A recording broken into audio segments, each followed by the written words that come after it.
안녕하세요. 바람의 처음 코딩 알고리즘 편입니다. 오늘은 국민대학교에서 이번에 한 주일 후에 있을 제4회 알고리즘 대회에 있는 그 예제 문제들 한번 좀 풀어보려고 합니다. 화면에 보시면은 이렇게 그 알고리즘 대회 관련된 그 링크가 있고요.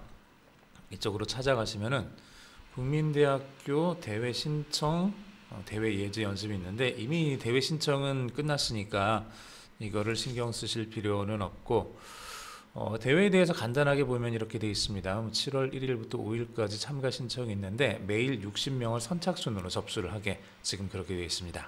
그래서 제가 아는 저 친구도 여기 지금 접수를 했는데 거의 아침에 아주 일찍 제대로 접속하지 않는 이상 거의 60명 선착순이 그 10시 오픈하자마자 바로 접수 마감이 되었다고 합니다.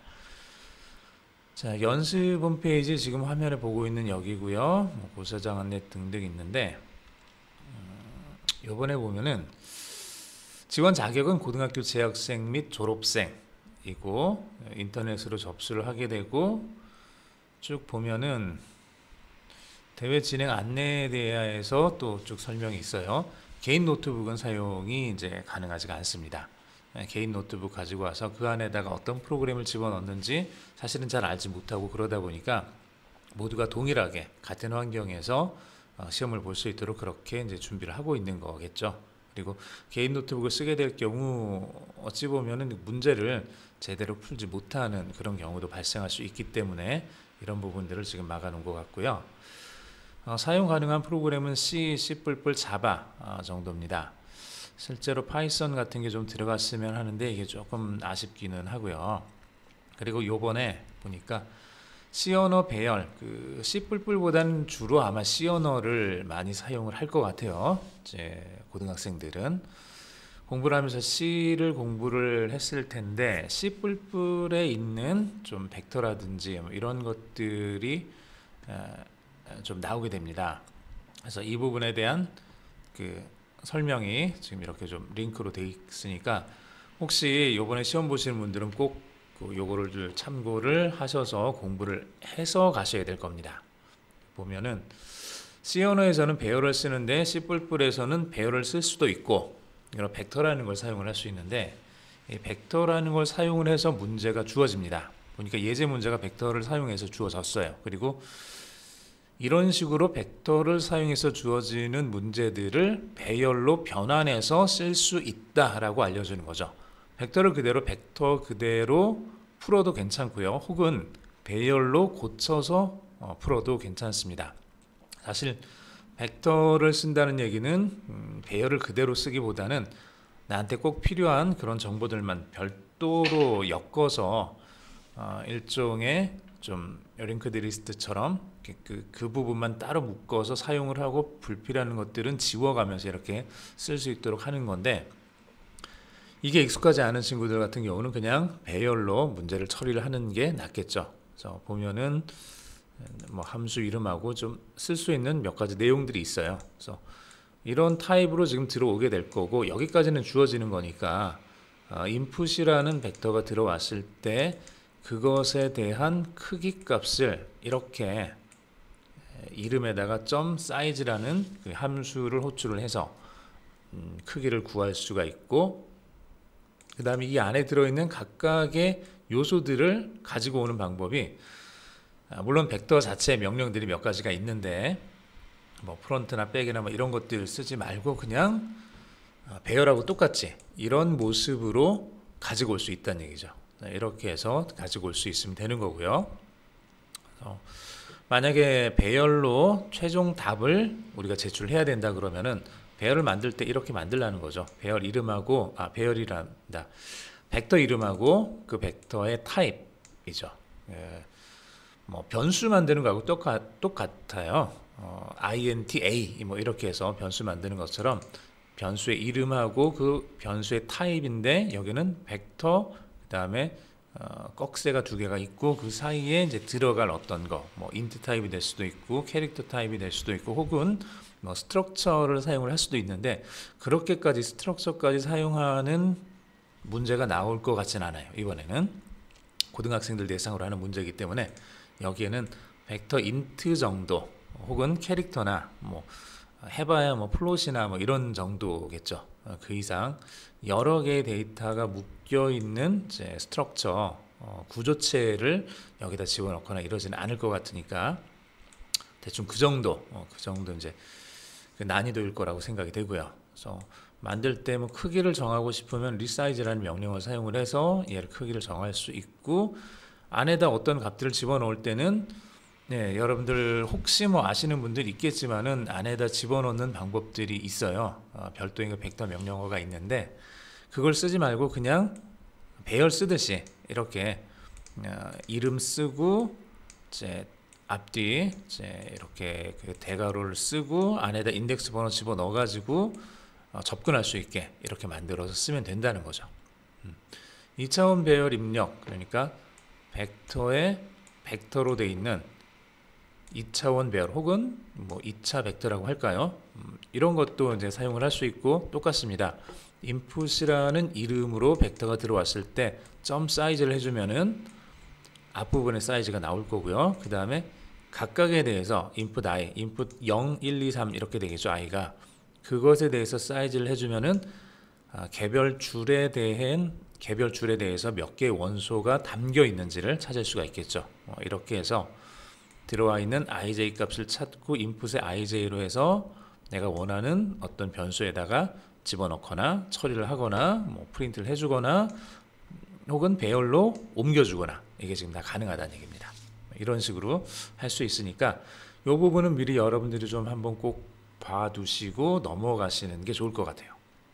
자, 방금 설명했던 내용이죠. C, C++ 자바 사용하고 그 관련된 부분들 이런 게 있다.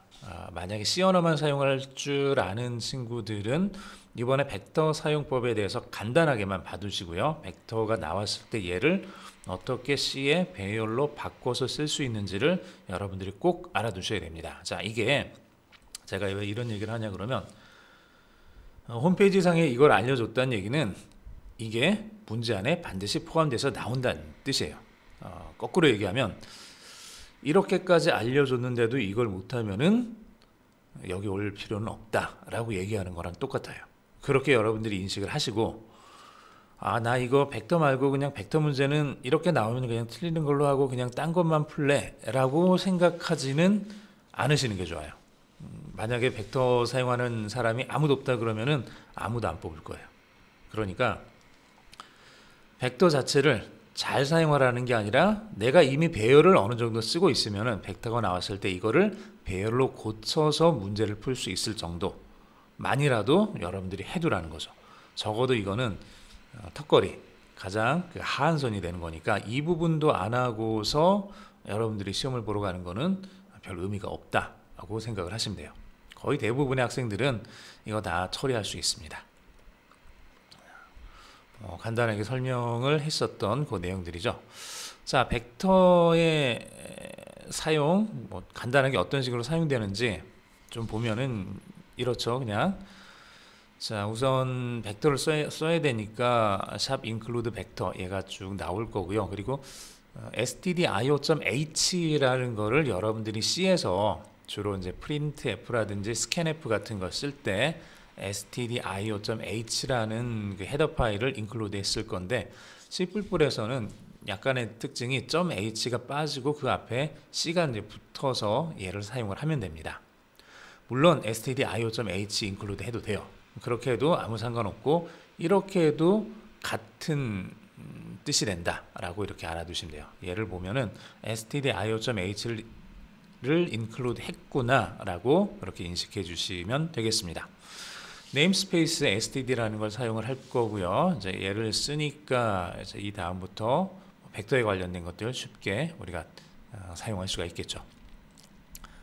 벡터로 해서 어떤 벡터 타입으로 이 함수에서 나오는 게 이제 벡터 타입인 거고 들어가는 것도 역시 벡터 타입의 inp라는 이름의 벡터가 들어가게 될 겁니다. 매개 변수로. 그러면 inp에 대해서는 점 사이즈에 여기 괄호 열고 닫고 보통 제가 학생들 가르치다 보면 뒤에 이 괄호 열고 닫고를 안 쓰는 경우들이 종종 있어요. 이거를 안 쓰면은 얘가 함수라는 거를 인식을 못하게 됩니다. 함수가 아니게 되기 때문에 얘를 뭐 별도의 INP 안에 있는 어떤 SIZE라는 걸로 인식해서 읽어와야 되는데 그게 없죠. 대부분 없으니까 틀림없이 이제 문법적인 오류가 발생을 하게 됩니다. 자, 사이즈라는 이 함수를 불러주면 요 벡터의 크기, 쉽게 말해서 이 안에 있는 원소의 수가 몇 개인지를 알려줍니다. 이 안에 n에 지금 저장이 된다는 얘기겠죠. 맨 앞에 있는 값을 가지고 올 때는 프론트라는 이 함수를 쓸 수 있고요. 맨 뒤에 있는 값을 가지고 올 때는 백이라는 함수를 쓸 수 있습니다. 그리고 맨 뒤에 있는 값을 가지고 온 다음에 그 값을 없애주고 싶을 때는 팝 백이라는 걸 쓰면 됩니다. 팝 언더바 백을 쓰면은 맨 뒤에 있는 값 하나를 팝 날려주는 거예요. 없애주는 거죠. 그리고 empty라는 함수는 이게 비어 있는지 아닌지를 체크를 해주는 거예요. 만약에 원소가 하나도 없으면은 empty라는 이 함수를 호출했을 때 얘가 true라는 값을 반환을 할 거고요. 그렇지 않으면 false라는 값을 반환을 하게 될 겁니다. pushback은 어떤 값을 넣어주는 함수예요. 자, INP라는 벡터를 우리가 만들었고 여기에다가 내가 어떤 특별한 값을 넣어주고 싶으면 pushback이라는 이 함수를 써서 값을 넣어줄 수가 있어요. 그러면 맨 뒤에 이 값이 들어가게 될 겁니다. 자, 이렇게 해서 이 값을 넣어주시면 됩니다. 자, 계속해서 보면은 INP에 0번, i번, n-1번까지 이렇게 그 대괄호를 쳐놨는데 이 부분은 하나씩 여러분들이 찾아서 그 내용들을 살펴볼 수가 있습니다. 그 배열하고 똑같이 벡터에 접근을 할 수가 있다는 얘기죠. 자, 뒤쪽에 있는 것들은 여러분들이 한번 쭉 보시면 될 것 같고요. 자, 이렇게 해서 벡터의 INP라는 거를 만들어 볼 수 있습니다. 만드는 방법이 이렇게 배열에 사용되는 것과 같은 방법으로 만들 수 있고 혹은 pushback이라는 이 함수를 사용을 해서 만들 수도 있습니다. 읽어오는 방법 간단히 보면 그 배열의 이름에다가 점 사이즈를 해주면은 크기가 나온다 그랬죠. 원소의 크기, 몇 개의 원소가 들어있는지를 알 수가 있고 이것들을 하나씩 인덱스 번호를 부여해서 읽어올 수 있습니다. 프론트나 백을 사용을 할 수도 있고요. 백을 사용해서 읽은 다음에 그걸 팝백을 사용해서 버릴 수 있습니다. 이러면은 벡터의 크기가 하나만큼 줄어들겠죠. 줄어들기 때문에 이 경우 팝백을 사용할 경우 한 가지 좀 주의해야 될 게 뭐냐 그러면 이런 식으로 쓰게 되면 INP.size라는 걸 쓰고 요 안에서 팝백을 사용을 하게 되면 사이즈 값이 줄어들기 때문에 처음에는 10이었는데 그 다음에는 얘가 9가 되고 8이 될 수 있다는 얘기예요. 그래서 얘를 쓸 경우 이 안에서 팝백을 써서 사이즈를 줄여주게 되면은 그로 인해서 발생할 수 있는 것들을 여러분들이 염두에 둬서 코딩을 해야 됩니다. 자, 여기까지 진행하겠습니다.